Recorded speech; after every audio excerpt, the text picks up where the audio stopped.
రాష్ట్రంలో ఉష్ణోగ్రతలు పడిపోయాయి. పల్లె పట్టణాన్ని పడిశం పట్టి పీడిస్తుంది. జ్వరం, జలుబు దగ్గుతో జనం బాధపడుతున్నారు.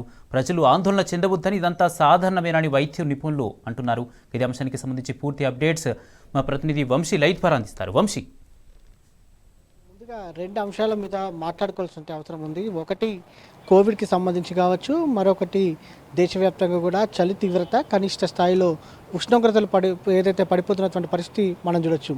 ముందుగా కనిష్ట స్థాయిలో ఉష్ణోగ్రతలు పడిపోతున్నటువంటి నేపథ్యంలో ప్రధానంగా తూర్పు ఈశాన్య వైపు నుంచి వీసినటువంటి గాలుల ప్రభావంతో అటు రాష్ట్రంలో కనిష్ట స్థాయిలో ఉష్ణోగ్రతలు పడిపోతూ ఉన్నాయి. ప్రధానంగా ఉత్తర తెలంగాణలో 10 డిగ్రీలకు పైగా కనిష్ట స్థాయిలో ఉష్ణోగ్రతలు నమోదవుతుండగా, అటు ఏదైతే దక్షిణ తెలంగాణ కావచ్చు, మధ్య తెలంగాణ కావచ్చు, తూర్పు తెలంగాణ ఈ ప్రాంతాలలో కొంత పొగమంచు ఎక్కువగా ఉన్నటువంటి పరిస్థితి కూడా మనకు కనపడతా ఉంది. ప్రధానంగా ఈ పొగమంచు కారణంగా గత 2-3 రోజుల నుంచి కూడా రాష్ట్రంలో పలు చోట్ల యాక్సిడెంట్స్ అయినటువంటి పరిస్థితి కూడా మనం చూస్తూ ఉన్నాము.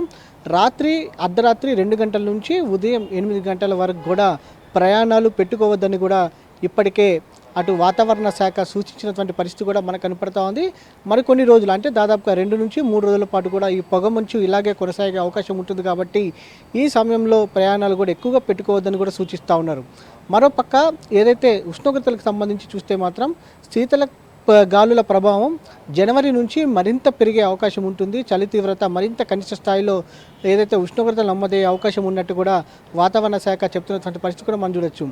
ఏదైతే ముందుగా మనం చెప్పుకుంటున్నటువంటి వివరాల ప్రకారంగా చూస్తే మాత్రం ఈ చలి తీవ్రత పెరగడంతో అటు చిన్నపిల్లల్లో కొంతమంది ఎవరైతే దీర్ఘకాలిక సమస్యలతో బాధపడుతున్నటువంటి వారిపైన ఆరోగ్యం పైన తీవ్రమైనటువంటి ప్రభావం పడుతున్నటువంటి పరిస్థితి మనం చూస్తూ ఉన్నాము. ఎక్కడ చూసినా జలుబు, జ్వరము, ఆయాస ప్రభావంతో కూడా పెద్ద ఎత్తున ఆసుపత్రులకు వస్తున్నటువంటి పరిస్థితి కూడా మనం చూస్తూ ఉన్నాం. ప్రధానంగా చిన్నపిల్లలకు సంబంధించి నీలుఫర్ ఆసుపత్రిలో కూడా రోజువారీగా 2 నుంచి 250 వరకు కూడా ఓపీ నమోదవుతుంది. దగ్గు, జ్వరము, జలుబు ఇవి ఎక్కడ చూసినా చిన్నపిల్లల్లో మనకు కనపడుతున్నటువంటి పరిస్థితి మనకు కనపడుతూ ఉంది. దీంతో పాటుగా అటు పెద్దలకు సంబంధించి కూడా శ్వాసకోశ సంబంధిత వ్యాధులతోటి బాధపడేటటువంటి వారు దీర్ఘకాలికంగా వారిపైన కూడా తీవ్రమైనటువంటి ప్రభావం చూపిస్తున్నటువంటి పరిస్థితి కూడా మనకు కనపడుతోంది. మరోపక్క సాధారణ జ్వరం ఏదో, సాధారణ జలుబు ఏదో తెలుసుకోలేనటువంటి పరిస్థితి ఏర్పడింది. ఎందుకంటే అటు రాష్ట్రంలో కోవిడ్ కూడా పెరుగుతూ ఉంది. మరోపక్క దేశవ్యాప్తంగా కూడా JN1 వైరస్ కావచ్చు, ఇతర కోవిడ్ వేరియంట్స్కి సంబంధించి కూడా విస్తరిస్తున్నటువంటి నేపథ్యంలో వైద్యులు అప్రమత్తంగా ఉండాలని కూడా సూచిస్తూ ఉన్నారు. ఇప్పటికే కర్ణాటకలో కూడా కేసుల సంఖ్య గణనీయంగా పెరుగుతున్నటువంటి కూడా అక్కడి ప్రభుత్వం 7 రోజుల పాటు కూడా కంపల్సరీగా ఐసోలేషన్లో ఉండాలని కూడా సూచిస్తున్నటువంటి పరిస్థితి మనం చూస్తూ ఉన్నాము. గత 24 గంటల్లో దేశవ్యాప్తంగా కూడా 600కు పైగా పాజిటివ్ కేసులు నమోదైనటువంటి పరిస్థితి మనకు కనపడుతూ ఉంది. అటు కేరళలో కూడా ఇప్పటికే దాదాపుగా 3000కు పైగా పైచిలుకు కరోనా కేసులు కూడా నమోదవుతున్నటువంటి పరిస్థితి మనకు కనపడుతూ ఉంది.